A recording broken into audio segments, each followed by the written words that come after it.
सिद्धेभ्यः ओम नमः सिद्धेभ्यः यदर्चा भावेन प्रमुदितमनादरे दुर्यः चनाता सिद्ध स्वर्गे गुणगण समर्था सुखनिधि लवन्ते सर्वभक्त्या शिव सुख समाजं किमुतता महावीर स्वामी नयन पथिगामी भक्त में महावीर स्वामी महावीर स्वामी ध्रुवः बन्धुनित्यं ज्ञान दर्शन नायिका चारित्रान गंभीर मोक्ष मार्ग उपदेशिका पंच प्रवृत्ति भगवान की एक नाथ भगवान की अंतिम संपत्ति भगवान महावीर स्वामी की आचार्य श्री कुंद कुंद भगवत की आचार्य श्री विवंश सागर जी महाराज की आचार्य गुरुदेव सरस्वती सागर जी महाराज की 3 करोड़ मुनि रथ की सिद्ध चक्र महामंडल विधान की द्वादशांजलि माता की जवले परम पूज्य दिव्य तपस्वी राजसंत आचार्य गुरुदेव श्री सुंदर सागर जी गुरुदेव की समस्त आचार्य संघ की जय करा गुरुदेव का। भव्य आत्माओं, पर्व के दिन चल रहे हैं, महान पर्व के दिन चल रहे हैं। जिन पर्वों में देवता लोग भी अपने सारे विषय भोग को छोड़कर 24 घंटे में एक क्षण भी ऐसा नहीं निकालते, पूरे के पूरे 24 घंटों में जिनेंद्र देव की आराधना करने जाते हैं। ऐसे इन अष्टानिका महापर्व में भगवान महावीर के भीतरा शासन में देवता लोग उस नंदीश्वर दीप में जाकर जिनेंद्र देव की विशाल पूजा करते हैं और उस नंदीश्वर दीप में जाकर जो जो देव वहां जाते हैं सब के सब वो ही जीव जाते हैं जिनको सम्य दर्शन प्राप्त हो गया है या होने वाला है। वो देव उन प्रतिमाओं को देखकर आत्मा को निखारने का पुरुषार्थ करते हैं। उन जिनेंद्र देव की भीतरा छवि को देखकर अपने अंदर बैठे चेतन भगवान को जगाते हैं। उन जिनेंद्र देव की पूजा कर कर अपने सौभाग्य को उत्पन्न कर लेते हैं। हम लोग मनुष्य हैं और ये सुनिश्चित है, जब भी कोई तीर्थंकर बनता है, जब भी कोई तीर्थंकर इस मध्य लोक में आता है, उनके 5 कल्याण, तेरे 5 हुए कल्याण प्रभु, एक बार मेरा कल्याण कर दो।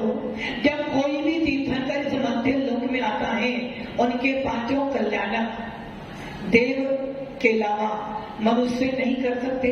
नारकियों को फुर्सत है नहीं, तिर्यंत कर नहीं सकता। मात्र एक देव होते हैं जो उस तीर्थंकर बालक के 5 कल्याण करते हैं।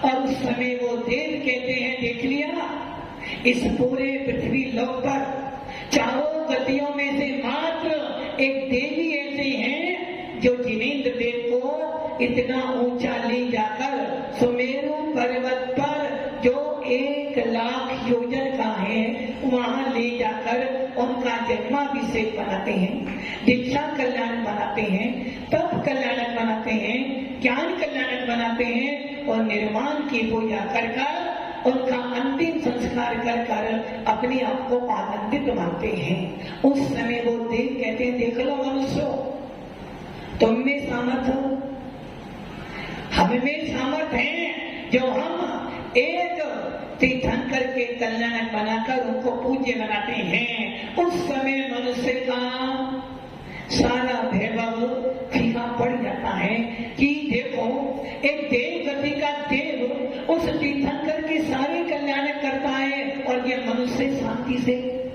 बैठा रहता है। ये तो भव्यात्माओं आचार्य कुंद स्वामी कहते हैं, चिंता नहीं करना, 4 गतियां हैं और चारों गतियों में से सबसे श्रेष्ठ गति कौन सी है? देव गति।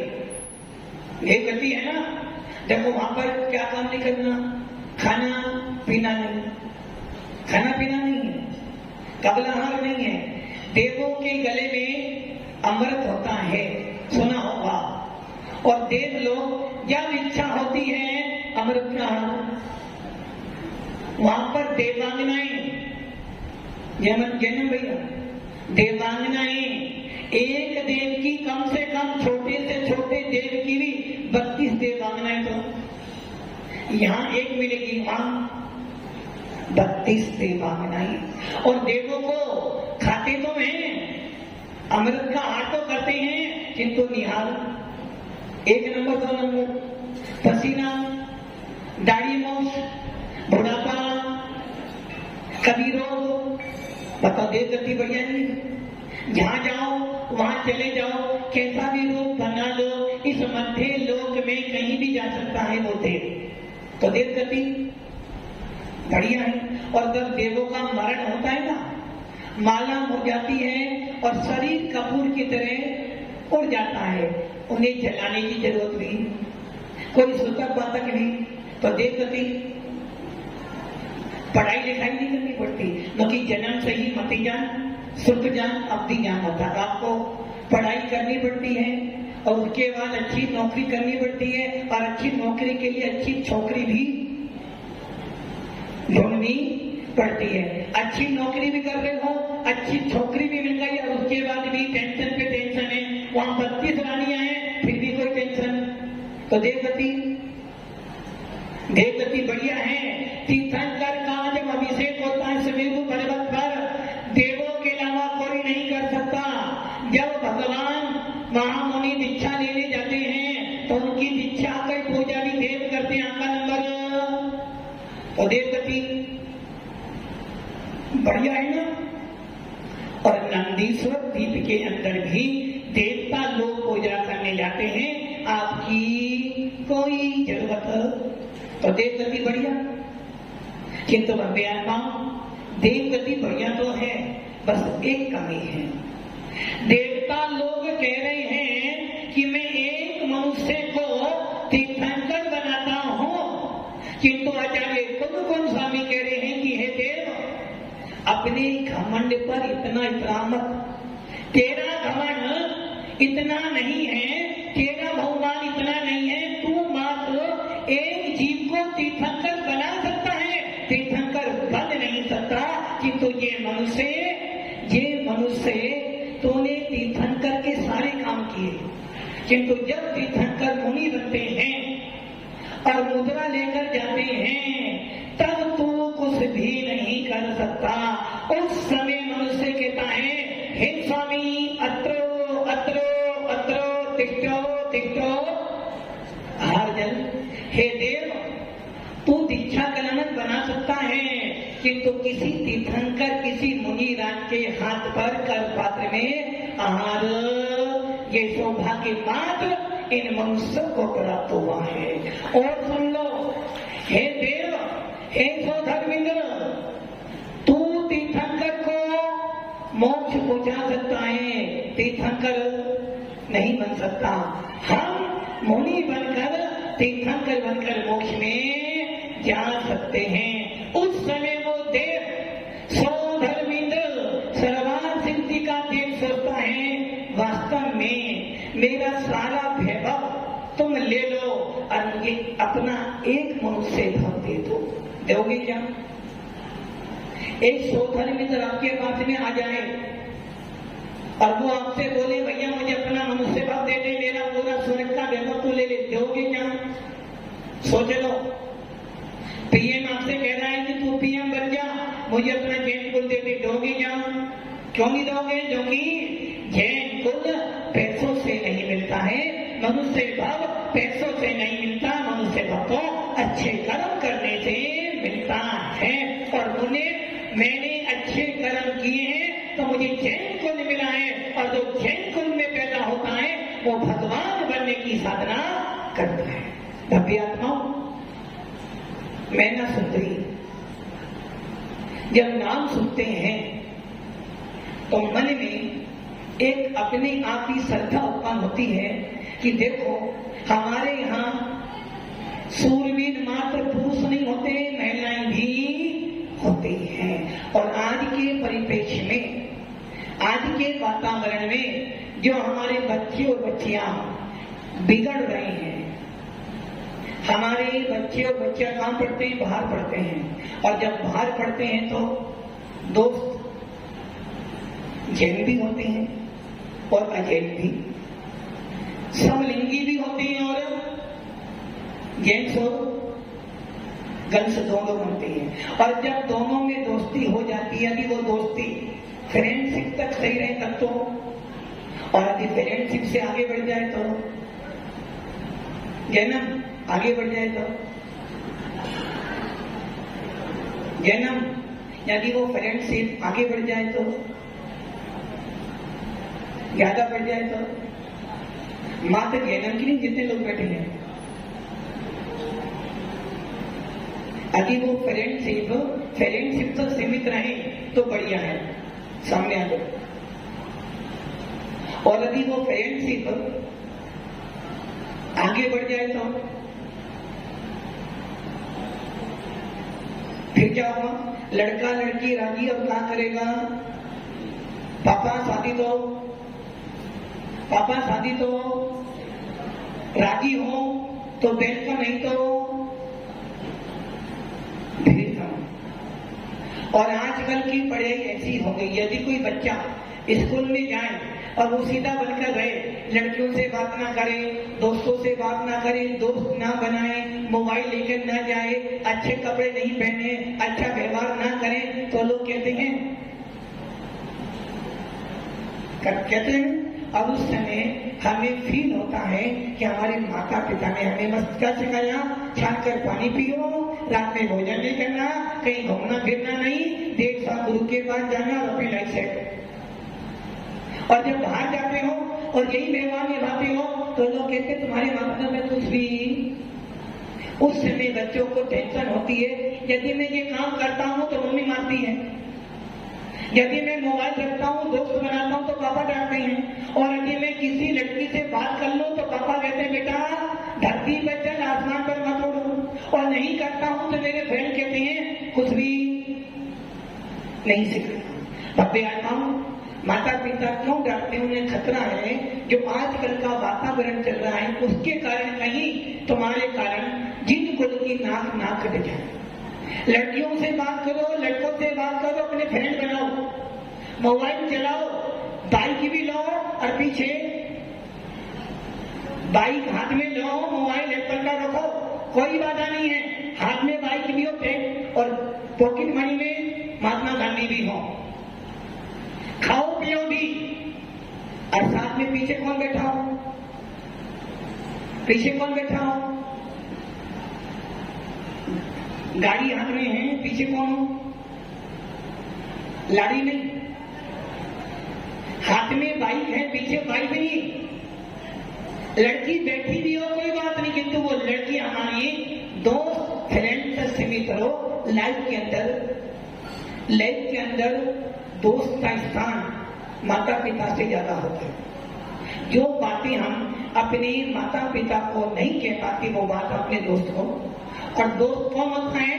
जो तुम्हें सन मार पे लगाए, जो दोस्त, जो फ्रेंड तुम्हारे पैसों पे मरता हो, जो दोस्त तुमको गलत मार पे ले जाए, जो दोस्त तुमको पढ़ाई से रोकता हो, जो दोस्त तुम्हारे धर्म को बदनाम करता हो, जो दोस्त तुम्हारी लाइफ को बर्बाद करता हो, वो दोस्त अभी तुम्हारा नहीं हो सकता। दोस्त बनाओ, फ्रेंड बनाओ। लड़के भी होते, लड़कियां भी होती हैं। हर फ्रेंड खराब नहीं होता है, अच्छे भी होते हैं, और ऐसे भी दोस्त होते हैं स्वयं पढ़ते हैं और आपको पढ़ने की प्रेरणा भी। किंतु उन दोस्तों से सावधान रहना जो तुम्हारी जेब देखती है, तुम्हारा कैरियर खराब करती हो। इसलिए लाइफ के अंदर दोस्त बनाओ, और एक अच्छा मित्र फ्रेंड वही होता है जो तुम्हें सन मार कर ले जाए। इसलिए दोस्त बनाना, बाइक पर पीछे बिठाना जरूर, किंतु लाइफ में उतना ही स्थान देना जितना उसकी औकात हो। जब भी दोस्त बनाओ तो ये सोच लेना कि ये दोस्त मेरा जीवन भर साथ दे। और किसमें?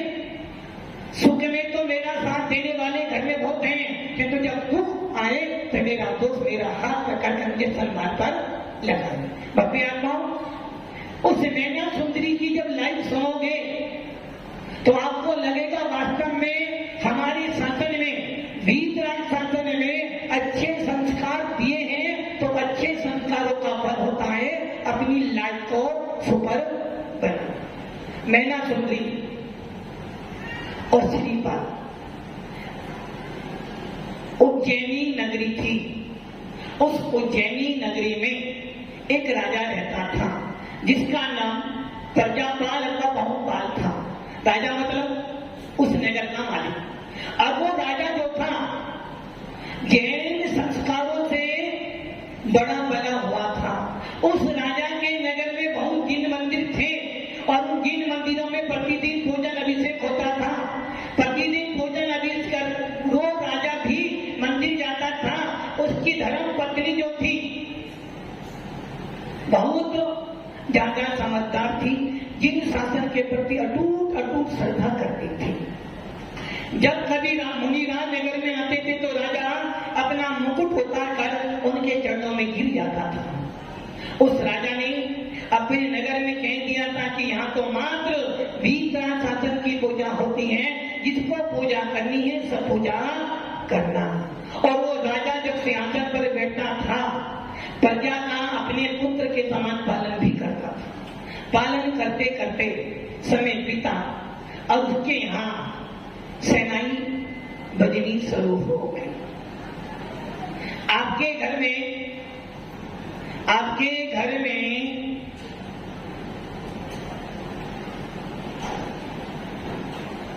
अपने उपयोग को खराब, आपके घर में जब लड़की पैदा होती क्या करते हो? ढोल बजाते हो, नगाड़े बजाते हो, और लड़का हो जाए तो मेरा नाम करेगा रोशन जग में मेरा। लड़का पैदा होने पर निमेश जी ढोल बजाते हो, गांव में मिठाई बांटो कि मैं बाप बन गया। और लड़की पैदा हो जाए तो खर्चा बढ़ गया। लड़की पैदा हो जाए तो मर्यादा बनाते हो कि लड़की को बाहर नहीं जाना, पढ़ाई के लिए बाहर नहीं जाना, घर में ही रहना, ज्यादा घूमना फिरना नहीं, मोबाइल में जरा सिंपल मोबाइल ले लेगा। लड़का हो तो एप्पल का, वो भी 4G ना। बेटा रात में देर से आए तो कोई टेंशन नहीं, लड़का बाइक पे घूमे, पीछे कौन बैठा है कोई टेंशन नहीं, लड़का क्या खाता है कोई टेंशन नहीं। और लड़की जरा सी देर भी आ जाए तो माँ के कलेजे पर ऐसा बिता पानी, आज कौन सा अनर्थ होने वाला। लड़का 10 गलती भी कर लेगा तो कहीं उसकी उम्र है ना, योर नेम, इस पर उम्र है ना, किसी को स्पर्श मत करना वरना उम्र कम हो जाएगा। मतलब कि लड़का कुछ भी करेगा, माता पिता डांट भी देंगे ना, बेटा समझ के चलना। और लड़की जरा सी भी गलती कर दे तो माँ का हाथ। ऐसा क्यों पता आपको? एक लड़की जब बिगड़ती है, एक लड़की जब मर्यादा तोड़ती है, एक लड़की जब सीमा तोड़ती है तो माता पिता का गला झुका देती है। आपको ध्यान हो, भगवान आदिनाथ, तीर्थंकर आदिनाथ एक दिन रात सभा में बैठे हुए थे और उनके चेहरे पे थोड़ी सी उदासी आ गई थी। जब वो अपने घर पहुंचे, सुराक्षी खन के महल में बैठे हुए थे, उनकी 2 पुत्री थी, ब्राह्मणी और सुंदरी, पहुंच गई पिताश्री के पास। बोले पिताश्री, आज रात दरबार में आप थोड़े उदास थे, कोई चिंता थी आपको। पिताश्री, हमारे मन में सवाल है, एक शंका है, आप तीर्थंकर हो, आपका मस्तक कभी किसके सामने झुकता नहीं, क्या कभी ऐसा भी अवसर आ सकता है कि आप स्वयं हो, आपको अपना सर किसी के सामने झुकाना पड़ जाए? तो पिता श्री राजाधिराज आदि कुमार कहते हैं, बेटा ये तो सुनिश्चित है कि मेरा मस्तक यदि मुनि भी सामने आ जाए तो नहीं झुकता है, किंतु बेटा जब तेरे हाथ पीले करूंगा ना तो मुझे कन्यादान दो। और उस समय कन्यादान करते समय इस मस्तक को तो किसके सामने जमाई मैंने जिसे मिली जमीन, जमाई जिसको मिल गई जमीन, जमाई ससुर की संपत्ति। जमाई आ जाएगा तो कितने ही उम्र का पिता हो उसे थुकना दो।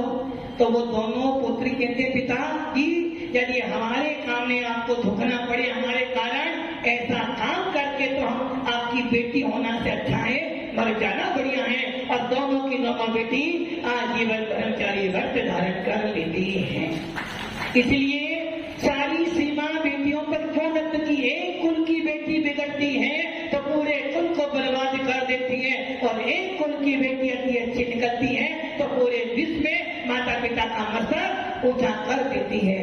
लोग कहते हैं बेटे नाम रोशन करते हैं, किंतु भव्यताओं हमारा जैन इतिहास कहता है जितना नाम तुम्हारे बेटे तुम्हारा ऊंचा करते हैं उससे कई गुना ये बच्चियां तुम्हारा नाम रोशन करती हैं।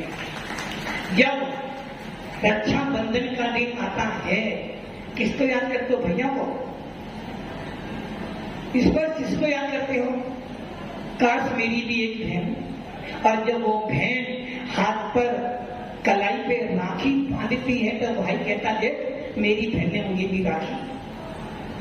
और जब वो बहन घर में रहती है वो भाई उसको तंग भी करता है, मारता भी है, छेड़ता भी है, किंतु जब वही बहन अपने घर को छोड़ के पर घर आती है वो भाई अपने आंसू भी वो सोचता है अभी तक तो मेरी बहन मुझे राखी बांधती थी, अभी तक तो मैं बहन से खिलता था, अब मेरी बहन चली गई, अब राखी बांधने के लिए मुझे उसके पास में एक लड़की, जिस लड़की को माता पिता ने पाल पोस कर बड़ा किया, जब वो लड़की पर घर में जाती है तो शान से कहती है मेरे बाबुल ने मुझे जैन संस्कार दिए हैं, इसलिए मैं कभी भी मिथ्यात्व का सेवन नहीं करूंगी, जब भी बोलूंगी तो नमोकार मंत्र बोलूंगी, और जब भी ये मस्तक झुकेगा तो देव विशाल गुरु के सामने ही झुकेगा। उस समय उस पिता की छाती चौड़ी हो जाती कि मेरी बेटी ने इस कुल में रहकर भी मेरा नाम रोशन किया और पर कुल में जाकर भी मेरा नाम रोशन। इसलिए भव्य आत्माओं बेटों से बेटियां ज्यादा प्यारी होती है। जब पिता शाम को थक कर आता है तो बेटी तुरंत दरवाजे पर जाकर गेट खोलती और ठंडा पानी लेकर आती, पिताजी ठंडा पानी। जब पिता के सर में दर्द होता है तो बेटी दवा लगाती है, जब पिता भूखा होता है तो बेटियां थाली लेकर भोजन कराती हैं, और जब पिता टेंशन में होते हैं तो वही बेटियां सांत्वना देती कि पिताजी चिंता नहीं करो हम आपके साथ हैं। इसलिए बेटियां कमजोर, बेटियों को दबाओ मत। और आपने अपनी बेटियां इतनी दबा दी हैं कि आज हमारी बेटियां जब पर घर में जाती हैं तो उनको इतना सताते कि वो कुछ भी। बेटियों को शिक्षा दो, मर्यादा सिखाओ, किंतु ये मर्यादा जरूर सिखा देना कि बेटियों तुम जैन हो, हिंसा धर्म का पालन करती हो, जियो और जीने का नारा लगाती हो, किंतु कायर मजबूर नहीं मजबूत है। हमारे शासन में कहा है अहिंसा धर्म का पालन करना, यदि कोई तुम्हारे पे हाथ उठाए तो उसके हाथों को भी तोड़ देना। इतनी शिक्षा भी अपनी बेटियों को देना, अपनी बेटियों को अपने पैरों पे खड़ा कर दो ताकि लाइफ में उनको कभी किसी के पराधीन नहीं होना पड़े। उस राजा ने भी जो प्रजा का पालन करता था पुत्र के समान, उसकी 2 पुत्रियां थी। बड़ी पुत्री का नाम था सुंदरी, बहुत सुशील थी, बहुत विद्वान थी। और जब वो पैदा हुई और जब थोड़ी सी बड़ी हो गई तो पिता ने उसको पढ़ने के लिए कहाँ भेज दिया?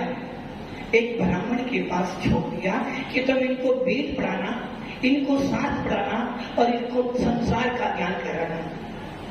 और जब वो पढ़ने चली गई, दूसरी थी मदन सुंदरी जिसका नाम था मैना सुंदरी।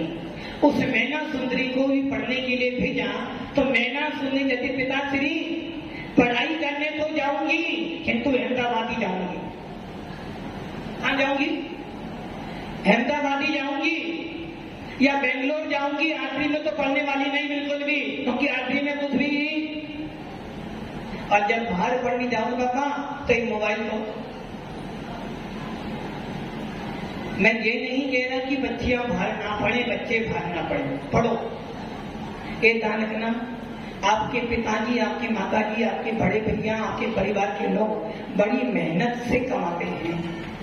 कमाना और ये सोच लेना, आज तुम जिस महल में रह रहे हो, जिस दुकान पे चला रहे हो, जिससे तुम्हारा पेट भर रहा है, आपके दादा ने, आपके पिता ने बड़ी मेहनत से उसको संभाला है। आपकी लाइफ सेट करने के लिए बेचारी वो माँ दिन भर चिंतन करती कि मेरा बेटा पढ़ जाए तो उसकी लाइफ सेट हो जाए। पिता सोचता कि मेरा बेटा अच्छे सर्विस पर आ जाएगा तो मेरी टेंशन, इनका कुछ नहीं जाने वाला। जो तो आज है कल, बस अभी पिता पढ़ जा, अभी बेटा अच्छे नंबर से पास होता है तो पिता के हृदय पे ऐसा होता कि चलो हम नहीं पढ़ पाए, हमारा बेटा पढ़ गया, कम से कम मेरे बेटे ने मेरा नाम रोशन करो। बाहर पढ़ने जाओ, ऐसो आराम करो, सारे काम करो। मैं ये नहीं कह रहा कि आप कोई काम रोकना, सारे काम करो, खाओ पियो ऐश करो, सब काम करो, किंतु अपनी लाइफ के लिए अपनी पढ़ाई और अपने संस्कारों को कभी नहीं खोना। जीवन के अंदर जिसने चारित्र खो दिया वो कितना ही बड़ा व्यक्ति बन जाए उसका कोई मूल्य नहीं है। तो उस मैना सुंदरी से पिता ने पूछा बेटा तुम्हें कहाँ पढ़ने जाना है? बेटी बोलती पिताजी कहीं भी भेज देना किंतु जैन मुनियों के पास भेजना। कहीं भी जान तो भेज दो ना, किंतु पढ़ाई तो जैन मुनियों के सामने ही करूंगी। और पिता ने उसको जैन मुनियों के पास पढ़ने लिखने भेज दिया। अब इधर क्या हुआ? सूर सुंदरी को पढ़ाया ब्राह्मण ने, सारे वेद 18 पुराण पढ़ाए, सारी कला दी और साथ में एक कला और पढ़ा दी और वो कला थी मिथ्यात्व की। और कह दिया बेटा अपनी जब भी विवाह करे अपनी मर्जी से करना, लाइफ तेरी है। और इधर मैना सुंदरी को जैन मुनि ने पढ़ाया था और बोला था बेटा अच्छे संस्कार की बेटी अच्छा नाम रोशन करती है। दोनों पढ़ लिख कर जब घर आई तो सुर सुंदरी एक दिन रात दरबार में बैठी थी और जैसे ही बहुपाल राजा प्रजापाल ने देखा कि अब लड़की चरम सीमा पर, अब उसकी आकृति, उसका शरीर देखकर लगता है कि उसका विवाह करना चाहिए। और पूछ लिया बेटी मैं तेरा पिता हूं, ये बता तू किसके भाग का खाती है? अच्छा तुम लड़के से पूछो मैं सबसे, आप किसके भाग का खाते हो? आपका पालन पोषण कौन कर रहा है? पापा मम्मी कर रहे हैं, सही है ना? सुर सुंदरी से पूछा बेटा किसके भाग का खाती है? सुर सुंदरी बोली पिताजी आपके भाग का ही मैं खाती हूँ, यदि आप ना होते तो मेरा क्या होता? तो बेटा तेरा विवाह किससे करना है बता दे, जो तुझे पसंद हो बता दे। आप भी ऐसे ही करोगे ना? ऐसा ही करोगे ना? मतलब कि पहले से सेट कर लोगे। मैं ना सूर सुंदरी ने पिताजी मुझे फलाना फलाना राजकुमार पसंद है। पिताजी ने बड़ी धूमधाम से शादी कर दी। अब नंबर आता है मैना सुंदरी का। मैना सुंदरी जैसे ही गुरुकुल से आई सबसे पहले मंदिर गई, जिनेन्द्र देव का पंचामृत अभिषेक किया। ये ध्यान रखना हमारे जैन शासन में आचार्य सकल कीर्ति नाम के आचार्य ने श्री पाल चरित लिखा है और उसमें लिखा है कि मैना सुंदरी जिन मंदिर गई शुद्ध कपड़े पहनकर गई और उसने भगवान का दूध दही सर्वौषधि फलों के रस से जिनेन्द्र देव का अभिषेक किया और अभिषेक करने के बाद उस पावन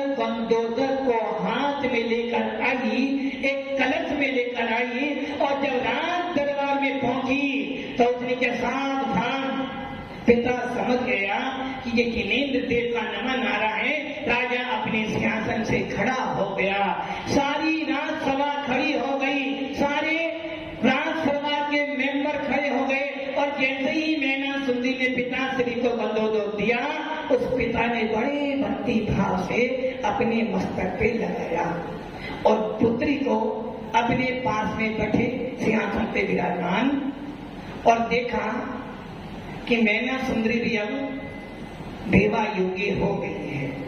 अब इसके भी हाथ